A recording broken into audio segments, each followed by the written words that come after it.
क्या आपको भी डर लगता है कि भगवान सजा देगा या मुझे नरक में भेज देगा? बहुत सारे रिलीजियस ओसीडी के सफरर होते हैं, उनके साथ यह प्रॉब्लम आती है।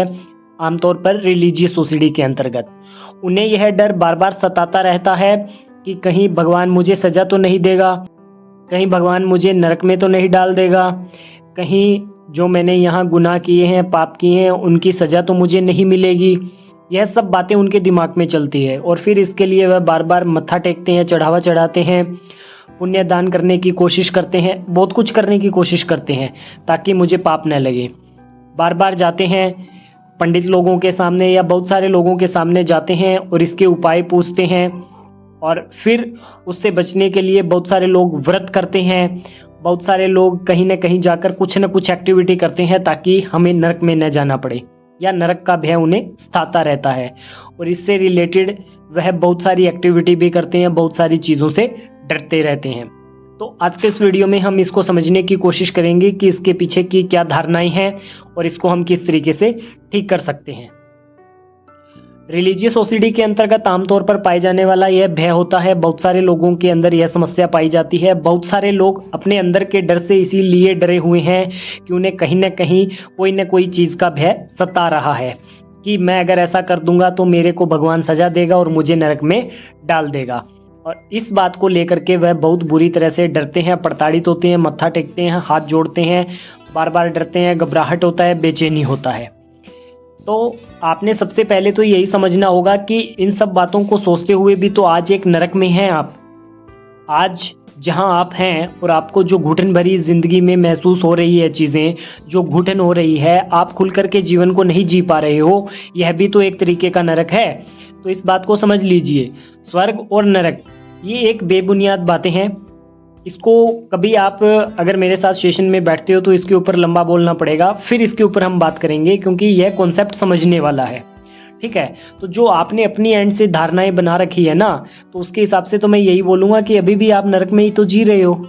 आज आप जिस दरिद्रता भरे माहौल में हो, जिस डर के माहौल में हो, जिस आतंक के भय के माहौल में हो, तो वहाँ भी तो आप नरक में ही हो।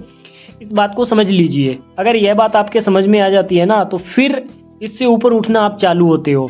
और जब इससे ऊपर उठना शुरू करोगे ना, तब आपके अंदर आध्यात्मिकता के बीज डलने शुरू होंगे।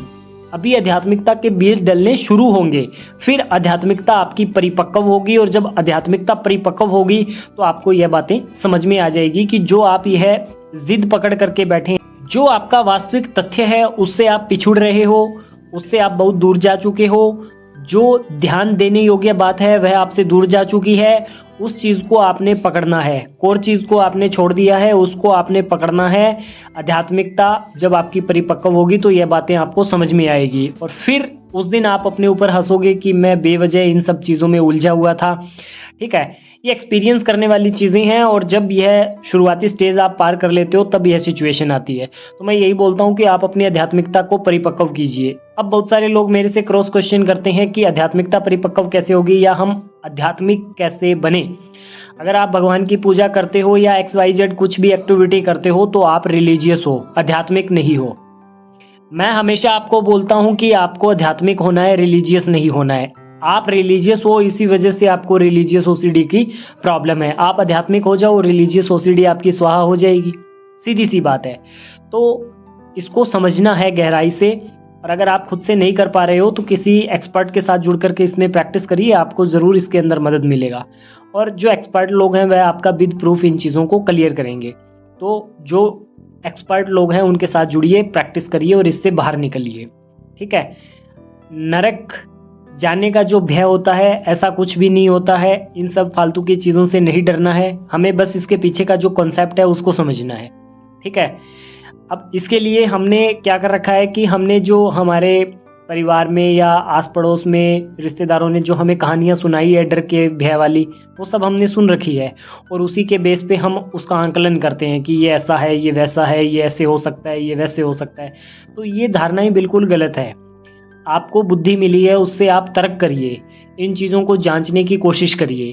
ठीक है ना, ये जो रटी रटाई बातें हैं, सुनी सुनाई बातें हैं, उनको मत मानिए और उनको मान करके आपने अपना एक ढांचा तैयार करके रखा है और उसके हिसाब से आप जी रहे हो। उस वजह से ही आपको रिलीजियस ओसीडी का प्रॉब्लम हुआ है। तो मैं बोलता हूँ नरक जैसी कोई चीज़ नहीं है। आप वर्तमान के क्षण को जीना शुरू कर दीजिए और वर्तमान का क्षण ही असली पल है। बस इस इतनी सी बात के अंदर अगर आप फोकस करके चलते हो और अच्छी अच्छी चीज़ें करते हो, क्योंकि नरक, अगर मैं एक छोटी सी बात का यहाँ एग्जांपल दे देता हूँ, बहुत सारे लोग इसमें क्रॉस क्वेश्चन करते हैं या उनको यह बात हजम नहीं होती है, तो मैं आपको बोलता हूँ कि आप अपने साथ जिस तरीके का व्यवहार चाहते हैं, जैसा सलूक चाहते हैं, जो चीज़ें चाहते हैं, वैसी आप दूसरों के साथ करिए। चाहे कोई जीव है या कोई भी XYZ इस धरती का चराचर कोई भी प्राणी है, उसके साथ वैसा ही व्यवहार करिए जो आप अपने लिए चाहते हैं, तो सब चीज़ें आपकी ठीक हो जाएगी। फिर स्वर्ग और नरक जैसी बातें तो ये तथ्यहीन हो जाती है ना। बस इतना सा इसको समझना है कि जो व्यवहार मुझे अपने लिए पसंद है वह मैं सब दूसरे के साथ करूंगा, और जो मुझे अपने लिए करना अच्छा लगता है वह मैं दूसरे के लिए करूंगा। बात खत्म है। वही चीज़ मैं देखूंगा, वही चीज़ को मैं महसूस करूंगा। वो चीज़ें अगर आप समझने लग जाते हो ना पूरे सूक्ष्म लेवल पर, तो फिर आपकी ये स्वर्ग नरक जैसी जो धारणाएं हैं वह खत्म हो जाती है। और जो स्वर्ग और नरक की धारणाएं हैं ना, यह आपकी लोगों के द्वारा आपके ऊपर जबरदस्ती थोपी गई है। आपकी खुद की इसके अंदर वो कोई ऐसा कोई ज्ञान नहीं है, कोई ऐसी समझ नहीं है। तो जिन लोगों के द्वारा हमें यह ज्ञान दिया गया है, उनके इस ज्ञान को आज ही छोड़ दीजिए और आगे बढ़िए। जीवन बहुत ही खूबसूरत है, इसको बहुत अच्छी तरीके से जिए, पल पल जिए। आई होप आज की यह वीडियो आपको अच्छी लगी होगी। यदि आज की यह वीडियो अच्छी लगी है तो इसे लाइक करें, चैनल को सब्सक्राइब करें। धन्यवाद।